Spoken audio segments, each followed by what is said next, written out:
नाज़रीन अस्सलाम वालेकुम। शेर अफजल मरवत ने तबले जंग बजा दिया है और एक और 9 मई की धमकी दे दी है। नाज़रीन, तहरीक इंसाफ की पूरी क़यादत इस वक्त ऑफेंसिव और डिफेंसिव दोनों मूड्स ऑन कर चुकी है और बड़े सख्त और शदीद किस्म के बयानात जो हैं इस वक्त तहरीक इंसाफ की क़यादत की जानिब से दिए जा रहे हैं। नाज़रीन, शेर अफजल मरवत ने कल प्रेस कॉन्फ्रेंस करते हुए कहा कि हम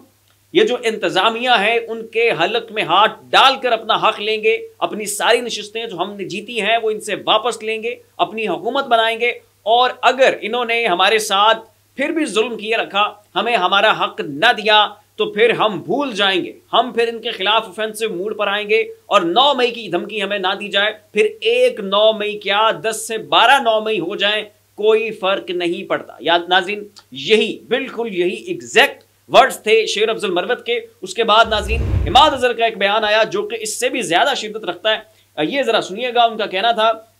कि 1-2 दिन में मसले हल ना हुए तो तहरीक इंसाफ एक मुख्तलिफ जमात नजर आएगी। नाज़रीन, ये कहना था इमाद अजहर का। और इसी तरह नाज़रीन शुएब शाहीन जो कि तहरीक इंसाफ के रहनुमा हैं, उन्होंने भी ठीक इसी तरह का मौक़िफ़ जो है वो मुख्तलिफ प्रेस कॉन्फ्रेंसेस में दिया है कि हमारा हक हमें दिया जाए, हमारा मैंडेट चोरी ना किया जाए, बहुत हो गया, बड़ा जुल्म हो गया, बड़ी हद धर्मी हो गई, बड़ी जिद हो गई, बड़ी अना हो गई, अब इस तमाशे को रोका जाए, अब ये जो तमाशा लगाया जा रहा है इसको बंद किया जाए, वरना 1971 से बड़ा सानिया हो जाएगा। उसके बाद नाज़रीन शुएब शाहीन ने यह भी कहा कि ये जो कच्चे के डाकू होते हैं उनके अंदर गैरत होती है, उनके अंदर हमीयत होती है, वो चोरी करें तो उस इलाके में दोबारा वापस नहीं जाते और छुपते फिरते हैं, लेकिन ये वाहिद पक्के का चोर है जो कि इंतहाई हट धर्म है और इंतहाई जो है वो गैर मुनसिफाना तरीके से चल रहा है, बड़ा ढीठ है। और भी उन्होंने बड़े सख्त किस्म के अल्फाज जो है वो इस्तेमाल किए जिनका मैं यहाँ पर जिक्र नहीं करना चाहता। तो इस वक्त नाज़रीन जो पूरी तहरीक इंसाफ है ऑफेंसिव मूड के ऊपर भी है, डिफेंसिव मूड के ऊपर भी है, और वो जो इनकी मुफाहमत की जो पॉलिसी थी और 9 मई के बाद जो इन्होंने एकदम से खुद को संभाला और ये रूपोश भी हो गए और सियासत में ज़्यादा जो सरगर्मी और ज़्यादा गर्मी थी उसको भी इन्होंने रोका और अदालत के ज़रिए जो है वो मामलात बढ़ाने की कोशिश की, कागजात नामजदगी छीने गए, इनके लोगों को जो है वो मारा गया, परसिक्यूट किया गया, लोगों के घरों के ऊपर छापे पड़े, लोगों के साथ जुल्म हुआ, औरतों तक को नहीं छोड़ा गया, वो सारा कुछ इन्होंने चुप करके बर्दाश्त किया। 8 फरवरी का इंतखाब करते रहे और एक ही रट जो है पूरी तहरीक इंसाफ की क़यादत ने, इमरान खान ने लगाए रखी कि आपने मुश्तइल नहीं होना, आपने मुजाहरे नहीं करने, आपने जो है किसी भी हुकूमती अमलाक को नुकसान नहीं पहुंचाना, मिलिट्री इंस्टॉलमेंट्स के ऊपर आपने हमले नहीं करने, सोशल मीडिया के ऊपर भी आपने अपना मौक़िफ़ जो है उसको नरम रखना है। लेकिन 8 फरवरी आपके बदले का रोज़ है, 8 फरवरी आपके इंतकाम का जो है वो दिन है और जमहूरियत सबसे बेहतरीन इंतकाम है, तो आपने निकलना है, वोट डालना है, इमरान खान की रिहाई की कुंजी लोगों के पास है। तो इस तरह की ये सारी बातें और ये सोशल मीडिया बयानात और पैगामात तहरीक इंसाफ की क़यादत की जानिब से दिए जाते रहे कि इस वक्त मुल्क की जो मुस्तकबिल है वो आपके हाथ में है और आपने 8 फरवरी को निकलना है और इमरान खान जिस जेल में कैद है उसकी जो चाबी है, उसकी जो की है वो आप लोगों के पास है और उसका इस्तेमाल आपने 8 फरवरी को करना है। अगर आपने कर लिया इमरान खान रिहा हो जाएगा। तो अब तक बड़ी हद तक तहरीक इंसाफ की जानिब से एक मुफाहमत की पॉलिसी थी, लेकिन अब इनके बयानात से लगता है ये जो शेर अफजल मरवत का बयान है, जो इमाद अजहर का बयान है, जिस तरह से शुएब शाहीन ने अपने आप को प्रेजेंट किया है डिफरेंट इंटरव्यूज़ में, डिफरेंट प्रेस कॉन्फ्रेंसेस में, उससे यही जाहिर हो रहा है इस वक्त जो तहरीक इंसाफ है वो खुलकर जो है फ्रंट फुट के आके जो है वो लड़ना भी चाहती है और खेलना भी चाहती है। अगली खबर नाज़रीन ये है कि अली अमीन गंडापुर जो कि बड़े गट्स वाले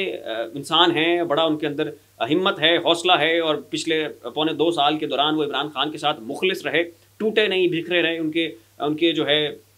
बाल तक बूंद दिए गए, इतनी तज़हीक जो है वो उनकी की गई, तो उसके बावजूद इमरान खान के साथ रहे और हर एक सोबत का, हर एक मुश्किल का उन्होंने सामना किया, हुकूमत खाने बर्दाश्त किए और अब जो है वज़ीर आला नामज़द हो चुके हैं। तो अब ये राय पाई जा रही है कि चूँकि जो अली अमीन गंडापुर हैं ये भी राना सनाउल्लाह की तरह एक बहुत बड़े हकीम हैं और वो तमाम तर ब्यूरोक्रेसी जो कि KPK की गवर्नमेंट के दौरान इंतज़ामिया का हिस्सा बनी रही, इंतज़ामिया के लिए उसने सहूलतकारी की और तहरीक इंसाफ के लोगों के गिर्द शिकंजा तंग किया, जिसमें IG शामिल हैं, जिसमें DPOs शामिल हैं, जिसमें SHOs शामिल हैं, जिसमें इलेक्शन कमीशन का अमला शामिल है, सिविल सर्वेंट्स शामिल हैं। तो वो तमाम तर इंतज़ामिया, हुकूमती मशीनरी और वो जो इंफ्रास्ट्रक्चर में जो लोग वो चीज़ें मैनेज कर रहे थे, जो सहूलतकार बने हुए थे, उनके लिए जो है अब बुरा वक्त आ चुका है और उनके खिलाफ भी अब शिकंजा तंग होने की जो घड़ी है वो आन पहुंची है। और अली अमीन गंडापुर वो मर्द मुजाहिद है तहरीक इंसाफ का जो कि इन सब लोगों को जो है वो सबक भी सिखाएगा और उनको बताएगा कि कानून और आइन को रौंदने का मतलब क्या होता है। तो इंतज़ामिया नहीं चाहती, ठीक है, तमाम तर वजूहात को मद्देनज़र रखते हुए इंतज़ामिया की ख्वाहिश नहीं है कि अली अमीन गंडापुर जैसी इतनी दबंग शख्सियत जो है, जो कि बेबाक है, वो आके जनाब वज़ीर आला बन जाए और फिर तहरीक इंसाफ के लिए KP के एक सेफ हेवन बन जाए और वहाँ से ये अपनी मूवमेंट स्टार्ट करें। वहाँ पे जनाब पूरे एक सूबे की मशीनरी इनके पास हो, इंफ्रास्ट्रक्चर इनके पास हो, पुलिस इनके पास हो और फिर वहाँ पर ये एक तजाजी मुहिम का आगाज़ करें। फिर वो पंजाब में शिफ्ट हो जाए, फिर वो वफाक में शिफ्ट हो जाए और वहाँ से वो जो KPK की सेफ हेवन है वो पूरे तहरीक इंसाफ के लिए ऑक्सीजन का किरदार अदा कर सकती है। तो इस चीज़ से वो खौफजदा है। तो जनाब अब ये जो अली अमीन गंडापुर हैं, एक तो इनके अरेस्ट वारंट इस वक्त ताहाल जारी हो चुके हैं। जम्मू कश्मीर में इलेक्शन कमीशन की कुछ खिलाफ वर्जियों की जनाब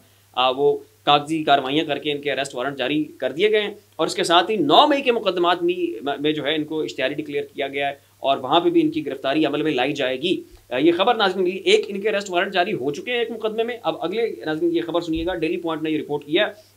उनका कहना है कि अली अमीन गंडापुर को गिरफ्तार करने का प्लान आम इंतखाबात 2024 में रुकने असम्बली मुंतखब होने वाले 9 मई के इश्तिहारियों की गिरफ्तारी के लिए हिकमत अमली तश्कील दी गई। 9 मई के मुकदमात में मतलूब इश्तिहारियों को कटहरे में लाने के लिए कार्रवाइयाँ तेज़ की जा रही हैं। मुकदमात में मुलविस 22 इश्तिहारी रहनुमा 282 कारकुन ताहाल इंतहाई मतलूब हैं। हालिया इलेक्शन के कामयाब उम्मीदवार मियाँ असलम इकबाल, अली अमीन गंडापुर, इम्तियाज़ शेख 9 मई के वाक़यात में लाहौर पुलिस को मतलूब हैं। अदालत की जानिब से इन्हें इश्तिहारी करार दिया गया था। तो एक तरफ तहरीक इंसाफ जीत चुकी है, पूरा मुल्क उनके साथ खड़ा है और लोगों ने अपना फैसला सुना दिया है और आलमी सतह पे भी ये इस वक्त पाकिस्तान की हुकूमत के ऊपर दबाव डाल रहा है कि अगर लोगों ने इमरान खान को अपना मैंडेट दिया है, इतने जुल्म के बावजूद वो उसने जेल से बैठ के अपनी कैंपेन की और फिर भी वो जीत गया, तो फिर आवाम के मैंडेट को तस्लीम किया जाना चाहिए, वरना ये पाकिस्तान के मुस्तकबिल के लिए बड़ा नुकसानदेह होगा। और अमेरिकन थिंक टैंक्स ने नाज़रीन ये भी कहा है कि ये जो आने वाली गवर्नमेंट है ये बहुत कमज़ोर होगी। उसकी वजह यह है कि एक तो इनको आवाम का मैंडेट हासिल नहीं हुआ, फिर ये उसी स्टेटस को का हिस्सा है जो पिछले 75 साल से इस मुल्क के ऊपर मुसल्लत है और फिर इनके खिलाफ एक बहुत स्ट्रॉन्ग और तगड़ी अपोजिशन बनेगी जो कि तहरीक इंसाफ की सूरत में, लिहाजा इस हुकूमत के चलने का इम्कान बहुत कम है। ये अमेरिकन थिंक टैंक्स ने नाज़रीन कहा। तो अब इन तमाम तर अब सारी सूरत हाल मैंने आपके सामने रखी। तहरीक इंसाफ जीत गई, डके की चोट के ऊपर जीती, उनका कोई मुकाबला नहीं था। इसके बावजूद जो मुख्तदर हल्के हैं उनकी सुई वहीं पर वहीं अड़ी हुई है और ये जो अली अमीन गंडापुर की गिरफ्तारी का मामला मंजर आम पर आया है ये बिल्कुल नेक शगुन नहीं है और इशारा है और गमाजी करता है कि वो जो सुई है वो अभी तक 12 के ऊपर टिकी हुई है और मामलात वहाँ पर ऊपर से सेटल नहीं हुए और किसी भी किस्म की लचक जो है वो इमरान खान के लिए और इमरान खान की जमात के लिए पैदा नहीं हुई है। अब आखिर में नाज़रीन मैं आपको जावेद चौधरी का एक पैगाम सुनाऊंगा, उसके बाद इस व्लॉग को एंड करेंगे। जावेद चौधरी ने एक बड़ी उम्दा बात कही है, ये ज़रा समाअत कीजिएगा। इमरान खान का मैंडेट तस्लीम कर लें और उसे हुकूमत बनाने का मौका दें। अगर ऐसा नहीं करते तो फिर 2-2.5 साल बाद इलेक्शन कराना पड़ेंगे और उनमें इमरान खान 70 फुट का बनकर निकलेगा। मुल्क की तमाम तर सियासी जमातें मिलकर भी उसका मुकाबला नहीं कर सकेंगी जावेद चौधरी। और ये वही जावेद चौधरी हैं कि जिन्होंने पिछले 20-25 साल इमरान खान के ऊपर टिका के तनकीद की है, उसको खूब लताड़ा है और इनके ऊपर छाप भी है कि ये नून लीग के नाम लेवा साफ़ी हैं और उनकी बड़ी खुशामद करते हैं। ये इनके बारे में एक जनरल परसेप्शन है। तो इस सब के बावजूद इस मौके के ऊपर आगे जावेद चौधरी का भी यही कहना है कि इमरान खान को मौका दें, आवाम ने उसे मुंतखब किया है तो आपको दरमियान में रोड़े नहीं अटकाने चाहिए। वीडियो के लिए नाज़रीन इतना ही। ऐसी मज़ीद अपडेट्स देखने के लिए देखते रहिए हमारा यूट्यूब चैनल और फेसबुक पेज। इसी के साथ अपने मेज़बान को इजाज़त दीजिए। अपना ख्याल रखिएगा।